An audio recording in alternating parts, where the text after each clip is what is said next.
بسم اللہ الرحمن الرحیم۔ السلام علیکم۔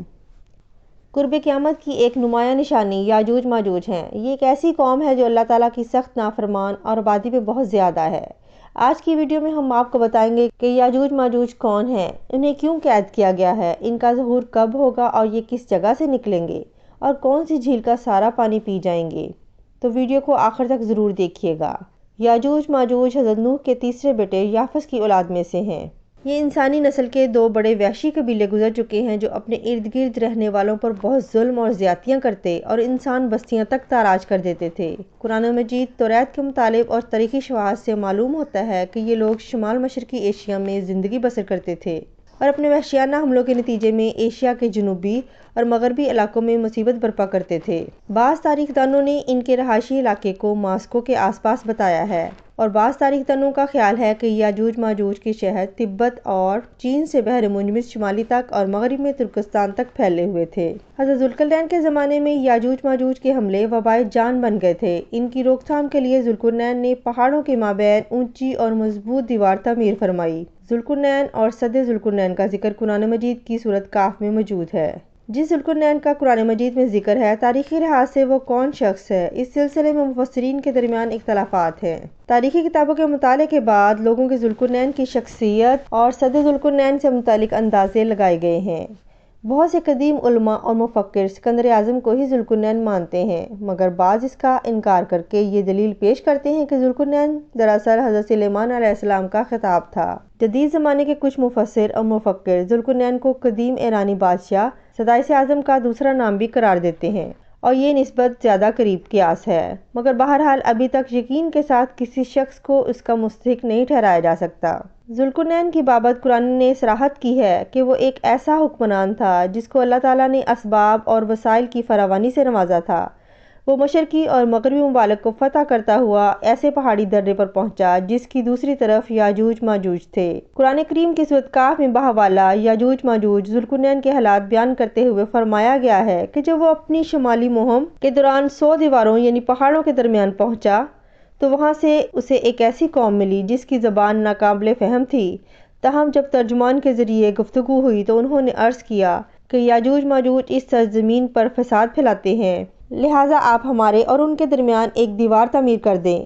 پھر یہ تفسیر ہے کہ کس طرح ذوالقرنین نے اس قوم کو یاجوج ماجوج سے بچانے کے لیے دیوار بنائی، اور یہ جو دیوار بنائی گئی وہ کوئی خیالی دیوار نہیں تھی بلکہ حقیقی ہے جو لوہے اور پگھلے ہوئے تانبے سے بنائی گئی تھی، جس کی وجہ سے وقتی طور پر یاجوج ماجوج کا فتنہ رک گیا۔ جب یہ دیوار تعمیر ہو گئی تو ذوالقرنین نے خدا کا شکر ادا کیا اور جس نے یہ دیوار بنانے اور لوگوں کو آئے دن کی پریشانیوں سے نجات دلانے کی توفیق بخشی، مگر ساتھ ہی لوگوں کو یہ بھی بتا دیا کہ یہ دیوار اگرچہ بہت مضبوط اور مستحکم ہے مگر یہ لازوال نہیں، مگر جو چیز بھی بنی ہے بالآخر فنا ہونے والی ہے، اور جب میرے رب کے وعدے کا وقت قریب آئے گا تو وہ اسے خاک میں ملا دے گا اور میرے رب کا وعدہ برحق ہے۔ رہی یہ بات کہ سد ذوالقرنین کہاں واقع ہے تو اس میں بھی اختلافات ہیں، کیونکہ آج تک ایسی 5 دیواریں معلوم ہو چکی ہیں جو مختلف بادشاہوں نے مختلف علاقوں میں مختلف ادوار میں جنگجو قوموں کے حملوں سے بچاؤ کی خاطر بنوائی تھیں۔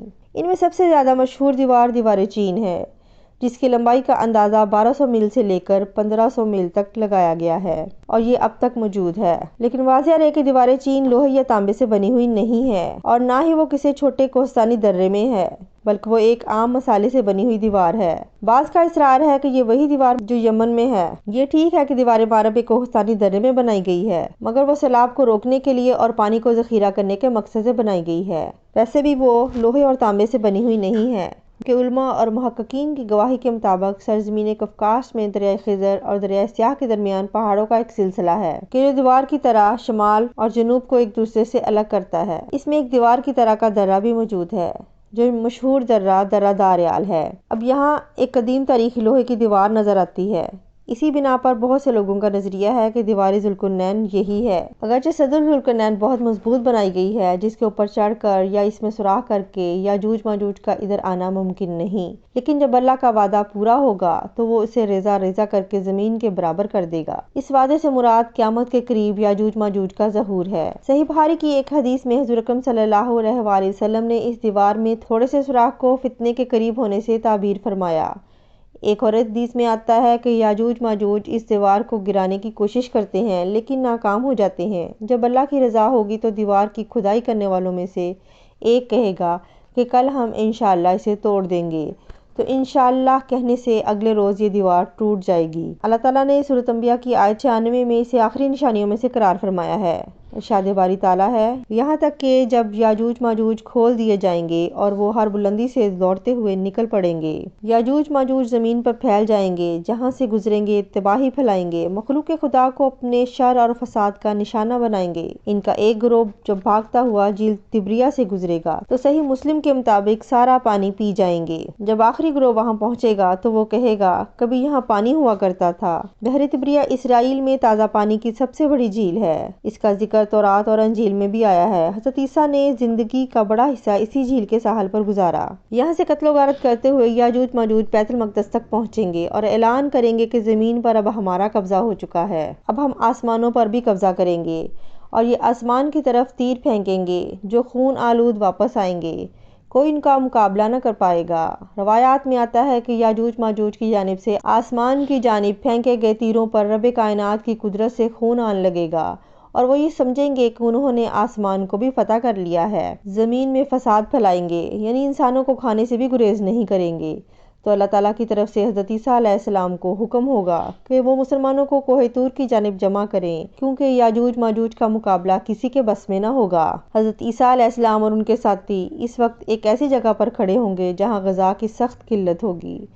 پھر لوگوں کی درخواست پر حضرت عیسیٰ علیہ السلام ان کے لیے بد دعا فرمائیں گے، بس اللہ تعالیٰ ان کی گردنوں اور کانوں میں کیڑا پیدا فرما دے گا جو بعد میں پھوڑے کی شکل اختیار کرے گا، جس کے پھٹنے سے یہ ہلاک ہونا شروع ہو جائیں گے، سب کے سب مر جائیں گے اور ان کی لاشوں سے ایک بالش زمین بھی خالی نہیں ہوگی اور ہر طرف ان کی لاشوں کی گندی بو پھیل جائے گی۔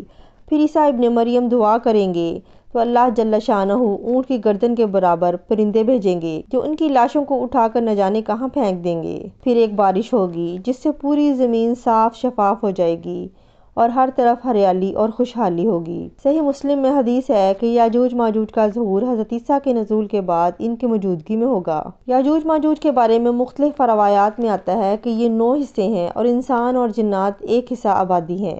جہنم میں بھی ہر 10 میں سے 9 کا تعلق یاجوج ماجوج سے ہوگا۔ ان کی جسمانی ساخت کے بارے میں مختلف روایات بیان کی جاتی ہیں۔